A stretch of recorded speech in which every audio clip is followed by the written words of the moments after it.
I accept the biblical teachings of spiritual gifts and believe that the gift of prophecy is one of the identifying marks of the remnant church.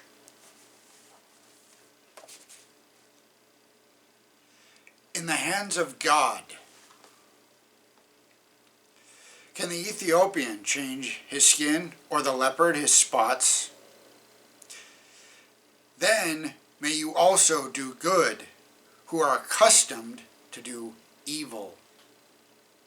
Jeremiah 13, verse 23. At the dawn of the 20th century, the Western world was brimming with hope. The nations of Europe had enjoyed a long period of peace, free from the kind of warfare that had marked their earlier history. Significant advances had been made in scientific knowledge and the mechanization of industry, and the middle class began to swell and prosper. Politicians became fond of making optimistic speeches about the utopia that lay ahead in the 20th. It was widely anticipated that many of the ills that plagued the human race would disappear. Of course, they were wrong.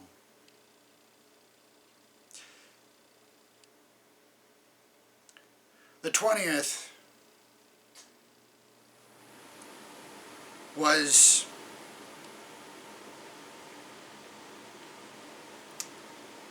one of the bloodiest in recent human history, or more recent human history.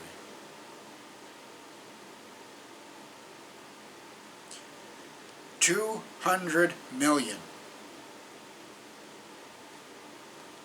killed through various wars.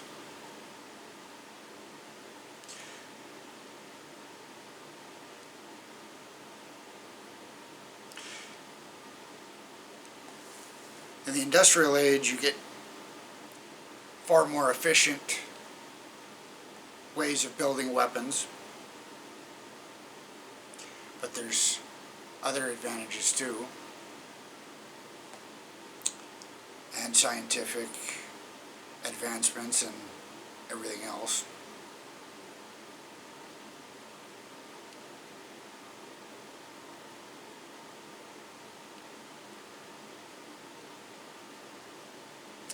But there's the negatives as well.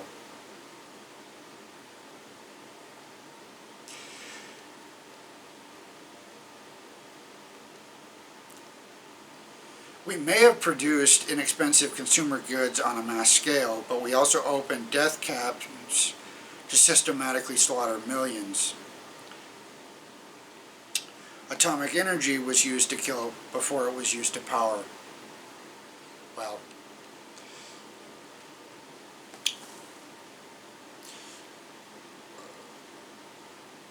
we didn't really do mass scale production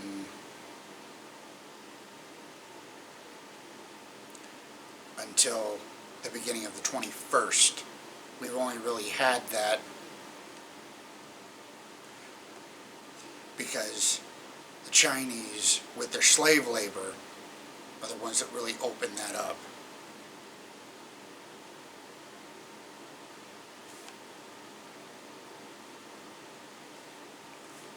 The human heart, though, left to its own devices, can be a frightening thing. Sin, it turns out, is not merely a dirty smudge on the soul, but a baked-in problem that we cannot eliminate. We may have been created in the image of God originally, but apart from the relationship with the Creator, the creative gifts and ingenuity we have been blessed with invariably turn towards selfishness and evil. That's a generality.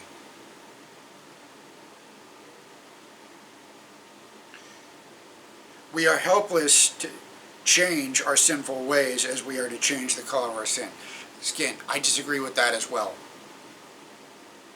We are not helpless. We have a choice to make. In the hands of God, however, the human heart becomes a wondrous thing. It begins to shed its dark cloak of selfishness and turn outward again, focusing on the welfare of others. You don't need God to be a good person and to want to help people. Look at how much outreach is done on the taxpayer dime. Our abilities are transformed into spiritual gifts, which are used to display the selfless, loving character of God in such a way that people are irresistibly drawn toward Him. Well, maybe not. We provide rather than hoard, and heal rather than kill. Instead of preaching futile optimism and human progress, the godly practices of spiritual gifts gives the world genuine hope in a kingdom that will be swept away in the vain, utopian efforts of human kings and empires. But you could say that same attitude towards God after a natural disaster that wipes out lots of people, especially to someone who doesn't really believe in God. So I don't know about this one.